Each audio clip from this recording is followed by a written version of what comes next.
Hi, నా పేరు చింటూ. ఇదిగో ఇక్కడ చూసారా, రెక్కలాడిస్తుంది నేనే. ఇతను పేరు తెల్దు కానీ రోజూ ఇలాగే చేస్తాడు. మేమంతా రోజూ ఇలాగే తింటూ పెరిగాం.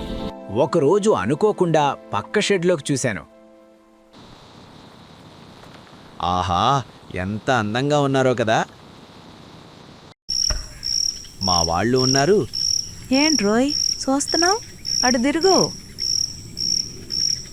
నేనింకెక్కడ ఒక్క క్షణం కూడా ఉండలేను. Bye bye.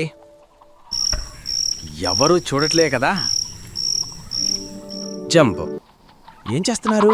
తిందాం పదండి, నడవండి.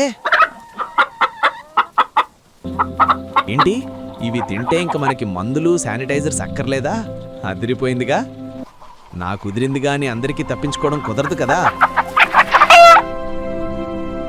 అందుకే ఆ కిబా ప్రోడక్ట్స్ని మా పెద్దాయనకి చూపించా.